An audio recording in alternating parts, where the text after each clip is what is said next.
Okay, let's go with that one right there. Do it. I got two of them. You can do both of them. Ready? Nope. Why does the Bible instruct us to tithe to the church? You want to field it first? Well, okay. How many of you would give to the church enough to support the church if there were not a tithe? Few in the front row.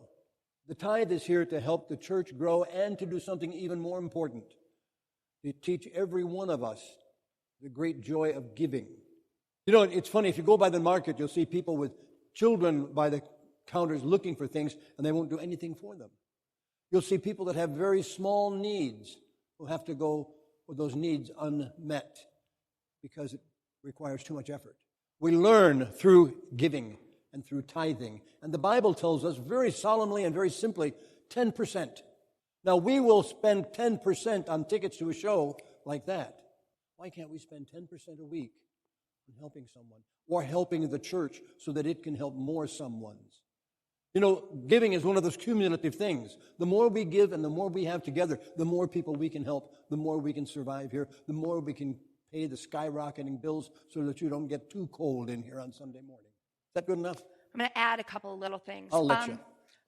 I think that the practice of tithing also reminds us to trust. We know that we will always have enough. We are able to give this, whether it is time, whether it is money, whether it is goods. We know that we will always have enough, and so we can. It is a gesture of faith. And it feels really good to help people, doesn't it? Tithing helps us remember to see opportunities and take them, to make the world better. Tithing is not just about giving to an organization. It is about renewing our faith with every time that we give of anything and say, I know that my life will always be provided for. And it's about reaching out to others because they need their needs provided for, and you can be the vessel for that. Think about it. It goes both ways. That which comes to you comes from God, and that which is given from you comes from God. Kind of cool. Okay, I already pulled the other one. If God is everywhere, why do we need to go to church? We don't need to go to church. That's the thing, right? It's not a need to, like you must do this thing because there's a divine scale. And if you do not go, the scale will not be tipped in your favor, and woe is you. There is none of that. You don't need to, but you get to. How cool is that? To have the opportunity to go somewhere and maybe hear things from a different perspective, or maybe find that some little nugget that was missing from our understanding is just perfectly placed in front of us. You don't have to go to church, but it's cool to be able to. Next question, sir. Uh-oh. It's on you. They're trying to book into each other, so I keep trying to fluff them. Have you tackled any injustice, such as race, LGBTQ, sexual inequality, homelessness around L.A.? Tackled. If I had tackled it, we would no longer have the question. This could be a long answer, so I'm going to keep it brief. I'll just yes. No, you're going to stay because I'm not going to go into detail. Most of you know me. You know what I've been doing. And you know that my action and my words will always follow where there's a need. I started in my 20s doing a program through Ticketmaster Online City Search, where we would all donate clothing, toiletries, little hotel samples, feminine hygiene supplies. Bags were really important, and we would separate all these things by size, by gender, by type. And then we would drive out and bring them to the people who needed them, and we'd offer them. And a lot of times, they'd say, no, I just want a pair of socks, or I want food, or I want money. But we were there, and we weren't just there giving. We were there meeting and talking to people, and I think that's the bigger thing that needs to happen. Talk and listen, because people make judgments. Now, y'all know, I think I've made it pretty clear, that I've been really involved with the LGBTQIA+++ community. I have been so involved that I was there before there were initials even. It was just the gay community and everybody else. I will continue to be supportive vocally, compassionately of all of my brothers and sisters and friends and family in the community until my very last breath, because that's who I am. As far as sexual inequality, I've not had to deal with it. But if it comes up, sure. I have been fortunate enough to have never been made to feel less than. I have never felt like I was at a disadvantage. I've never been made to feel that, oh, you're just a woman. Maybe I'm oblivious, but I haven't seen it. Racial injustice. I am very mixed. I don't know if you know this. You know this. We got lots of lineage happening in here. So I don't really have a team. So yes, I'm involved in that awareness as well, because I think what all this question comes down to, these are all injustices based on the opinions of others, right? With the exception of homelessness, which again also depends on the opinions of others. In the end, you are the only person who can decide what is best for you. And that is my position in this world. That's how I will continue to choose to operate. You want something to say on that? No, I kind of have to. Am I on? You should be. Should be, yeah. Is it on? Okay. Somebody shoot that man. Rude. It's important to think about the fact that there isn't any difference. A song you hear me refer to very often was written by Josh White, and it's called the St. James Infirmary. And the last line of the song is, well, not counting the chorus, every man, everywhere is the same when he's got his skin off. And I offer that to you this morning as an unexpected gift. Every man, everywhere is the same when he's got his skin off. There is no, well, I can give it to you because please is good. I can give it to you, but I'm not giving to you. Everybody's the same. If we gave to each other, how much poverty would there be in the world? If we worked together, we might get rations that were sparing at some times, but we could help each other. And the look of gratitude on the children's faces and those of older people and everybody in between is worth that little bit of effort. Just have to do this so often. I know. But we have so many, we got to keep chugging through. We actually had quite a list. If God is everywhere, why can't he or she just know what we want or need? I'm going to tackle this head on. Okay, if someone is looking, if God is everywhere, why can't he or she just know what we want or need? Okay, so let's look at it from an external deity perspective, okay? You have to send the right message. That begins right here in your thoughts. God cannot know what you need if you are saying, I'm sick, instead of, I wish to be well. God cannot know what you want or need if you're saying, I don't have enough, instead of, I want more to come. You have to send the right signals, because God, whether an external being or an omnipresent force, divine law, only responds to the signals we give. So when we are expressing lack or disease or malcontent or pain of any kind, anything negative, if we are focusing on the negative and not the positive, we are telling that divine law, that divine force, that God, that spirit, we are saying, this is what I have, see? We're not saying, I want something different. So look at the solution so that God can hear what you want. That's my take. Does that make sense? Was I obtuse? No? Okay. All right, I get to pick this one. I'm a cute. From the husband in the front row. No, you're a cute. Oh, this is good. Which do you prefer, meditation, treatment, or prayer, and why? Take it away, sir. What's the difference? Exactly. That's all I can say about that. No matter what you think is right, pray, treat, affirm. Yep. And for me, I think meditation, treatment, and prayer, it's the same thing. Yeah. It's all the same thing. But the key is here. Utilize them all. Yeah. Vision boards. Paint the picture, write the story, sing the song, tell the verse. Do it all, because when you bring them all together, when you express that desire, when you express your gratitude along with that desire, everything just rushes forward faster and faster and faster. And if you practice that way, it becomes undeniable, absolutely irrefutable, because you're able to see consistently as you do this, the good comes, the change comes, the betterment happens. So yes, all of the above. And when you're doing it, feel, you don't have to put this out there, just feel the love that you feel between you and that person, that child, that animal, that gentle caring. Oh, I liked this one. How have you worked with your ego for transformation? Well, I have no ego. Oh, I'm scared away. You take that ball and run with it, honey.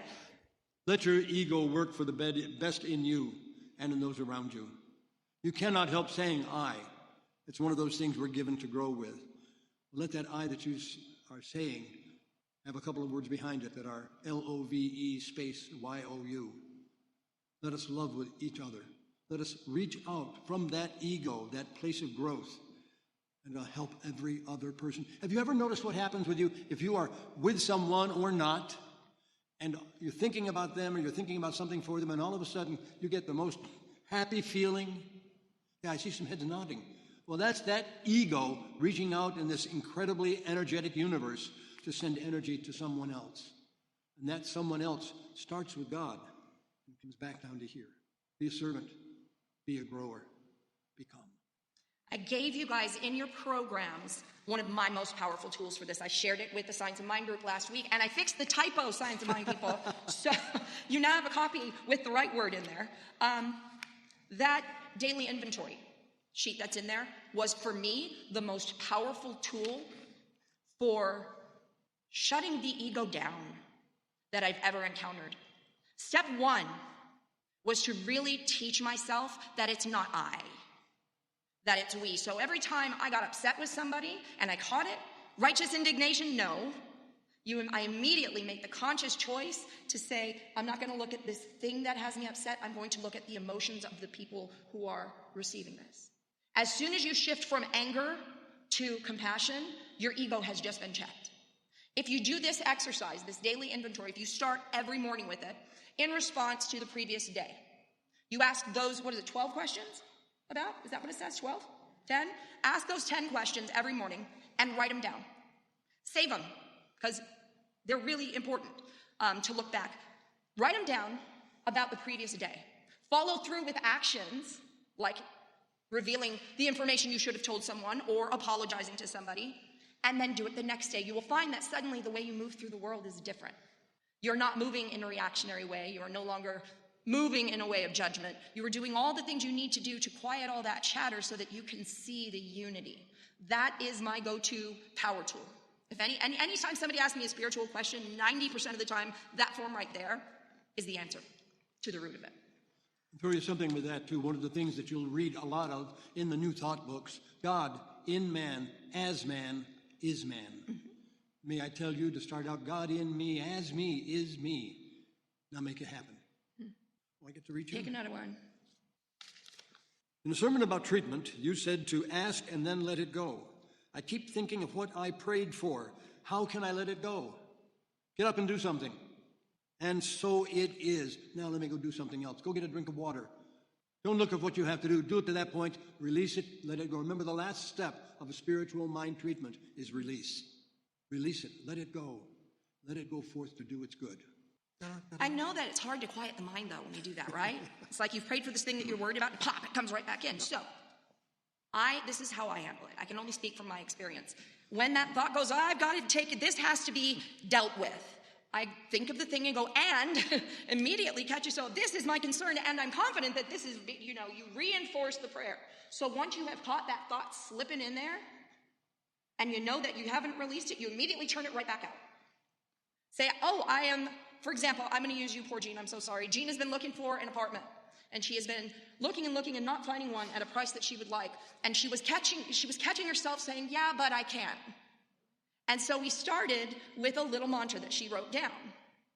It was, miracles do happen, and mine is on its way, gaining momentum with every moment. And she wrote it down, and every time she would catch herself worrying about an apartment coming, she says that. And more leads have been falling into place. And it's coming. That's how you quiet your mind and let it go.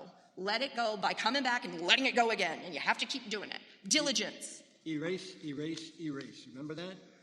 Let yourself have only the good thoughts. Got another one. How do you work on patience when things don't seem to be coming fast enough? I have to take a walk. I just go out and say, okay, I'm going to get this. And as I'm on that walk, this part of me and this part of me are reaching to that part of me until I can get it balanced back down so I know what the love is. And then I go right back to loving again. Simple? For me, it's taking stock of the positive. Mm-hmm. I don't step away. I instead go, okay, I am getting antsy that this is not happening. So what do I have? What are these things that are the needs that are met? What are these wonderful things happening in my life? You pay attention to those. Suddenly, that outlook of lack becomes an outlook of optimism, because you've just seen all the ways that your needs are met elsewhere. So if you're focusing on those, you know that outstanding need is coming. It shifts the dynamic and lets things come faster. That's my thought. Was that mine or was that yours? I don't know. Here, you do it. I picked it. You read it. Yes, ma'am. Do you feel every year seems to take a worse turn with regard to human hostility? For example, mass massacres, criminals with unchanging souls? No. No, I do not. Anybody read the Old Testament? It's pretty scary stuff, huh? There was a whole lot of, massacres and criminal behavior and absolutely heinous, alarming, dreadful thoughts. These things happened.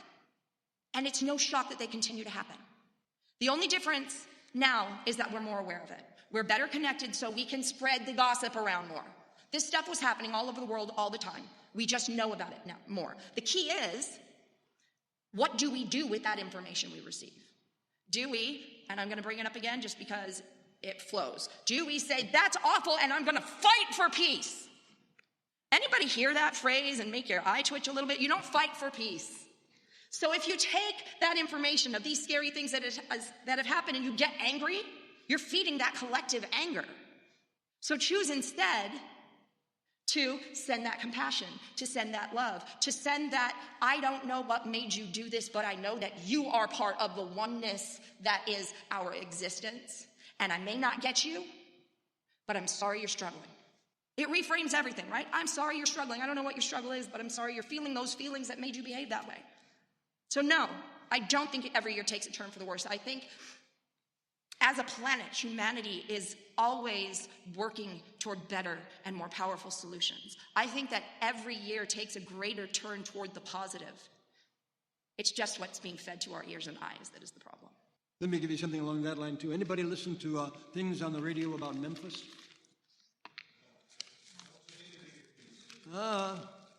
That's what we think, but what has been powerful in Memphis, if you remember other, unfortunately, mass killings lately in the United States, we can remember back to when people robbed everybody else and stole from everyone and purged the streets and killed each other.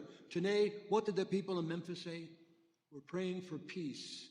We don't need any more of that. We're praying for peace.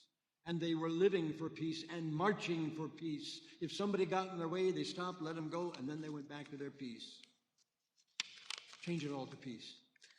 Okay, I have a very serious question. Reverend Gina, have you seen wee people, leprechauns? And are they here, not just in Ireland?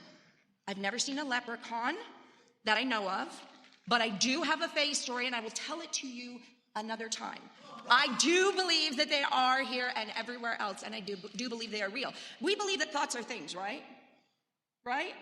So for hundreds of years, people have believed in wee people all across the world. All different cultures have stories of them. So I would be a doubter of faith if I did not believe. Thoughts are things, people, they are real, and they are here. Now, you'll see me for the story some other time. Pick one. It's a cool story. Yeah, the Minihuni have been around for a long time. Speaking from your highest sense of self, explain who you are when you say, I am. I said it a while ago. God in me, as me, is me. God in you, as you, is you. You're God in action. When you practice that, when you say your prayers, your spiritual mind treatment, your affirmations, when you reach out to one another, you are God in action. It already is. So let it be. When you say I am, you're making a declaration. Yeah. I'm tired. Okay. Spirit receives that and says, okay, you're tired. We'll make sure you stay that way because that's what you said. You said, I am tired. So here you go. You can be tired. I'm poor. Okay. Mm-hmm. If that's what you are. So you say, I have all my needs met. And suddenly all your needs will be met. I am full of energy and optimism about the future. Suddenly the future goes, cool beans. Let's see what we can throw. When you say I am, you are declaring who you are and what your experience is. So shape those words. I'm tired, but I'm tired and throw something in there when you catch that path going down the negative and veer it back onto the positive path, and it'll change everything. All right, I'm going to grab another one. Erase, erase, erase. How do you clear your mind from a clutter that interferes with concentration while trying to pray or when it interrupts prayer? Usually I just bend over and run into a wall. No. No, when I'm getting those thoughts, I do go back to what we just said, erase, erase, erase. I'm gonna give a far less deep answer. Do you have earbuds? Get some earbuds. And I have a playlist of music called Divine Inspiration. It's all instrumental, drone type stuff. It quiets down my mind so I can focus on my prayer. It gets all the chatter and all the shiny things that pass by and take my attention in my brain because I have a horrible time with focus. It takes them and makes them go away so that I can focus on my prayer. That's my answer to that. So if you see me, if you want the playlist, I will share the list with you. It's on YouTube. What do you feel happens after death of the body? This is yours. You already have the perfect answer right there. Take it. I do? You do. Right there. Yeah? You might enjoy this. This was written by some doctor named Dyer, Wayne Dyer, I think his name was. Yeah. Well, he wrote this. In a mother's womb were two babies. One asked the other, "Do you believe in life after delivery?" The other replied, "Why, of course. There has to be something after delivery. Maybe we're here to prepare ourselves for what we will be later." "Nonsense," said the first. "There is no life after delivery. What kind of a life would that be?" The second said, "I don't know, but there will be more light than here. Maybe we'll walk with our legs and eat from our mouths. Maybe we will have other senses that we can't understand now." The first replied, "That is absurd. Walking is impossible. And eating with our mouths, ridiculous. The umbilical cord supplies nutrition and everything we need. But the umbilical cord is so short, life after delivery is to be logically excluded." The second insisted, "Well, I think there is something, and maybe it's different than it is here. Maybe we won't need this physical cord anymore." The first replied, "Nonsense. And moreover, if there is life, then why has no one ever come back from there? Delivery is the end of life, and in the after delivery there is nothing but darkness and silence and oblivion. It takes us nowhere." "Well, I don't know," said the second, "but certainly we will meet Mother and she will care for us." The other first replied, "Mother? You actually believe in Mother? That's laughable. If Mother exists, then where is she now?" The second said, "She's all around us. We are surrounded by her. We are of her. It is in her that we live. Without her, this world would not and could not survive." Said the first, "Well, I don't see her, so it is only logical that she does not exist." To which the second replied, "Sometimes, when you're in silence and you focus and you really listen, you can perceive her presence and you can hear her loving voice calling down from above." That's a parable from Wayne Dyer's Your Sacred Self. That is probably about all we have for today. Speak on this real quick. I have believed just since I was small enough to have a belief in such things. I've always known with every fiber of my being that we continue. We continue. I know it as an absolute truth. And I know that it can seem really difficult when somebody who is physically present in our lives is not there to touch, is not there to make the sound in our ear and give us the words we'd like to hear. And I think that is where we struggle. It is not that the person is gone, it's that their physical presence is gone. I had an interesting thing happen with a member of our congregation about a year and a half ago, maybe a little longer. We had done a sermon about looking for the miracles. Jean found a whole bunch of them. She came back and gave me a list. Look for the cool little things throughout your day, that flower through the cracks of the pavement, things like that. And this woman stopped me at the door, and she was tearful, and she said, "About 5 years ago, I lost my boyfriend. He was my heart. He was my soulmate. And he used to find hearts wherever we went. It would be in the rings from a water glass or a shadow on the pavement. Everywhere we went, he would find a heart." And she starts to cry, and she says, "And now wherever I go, I see them, and it breaks my heart." And I took her hands, and it just flew out of my mouth, because sometimes my mouth goes without me. And I took her hands, and I said, "Science tells us that all matter is energy. Energy cannot be created or destroyed. So when you see another heart, you say hi." And it shifted her in that moment completely. And she comes back and said, "I got to say hi 5 times this week." Yes, I believe we go on. I believe that we have to learn to listen. Uh-oh, I broke my husband. I'm sorry, honey. I made him cry. And it wasn't even his story. But I think sometimes we need to learn to listen. And sometimes that message, that community, that presence comes to us in the form of other people, through the voices of other people. You just have to be willing to look for them and listen for them. And when they arise, Say hi.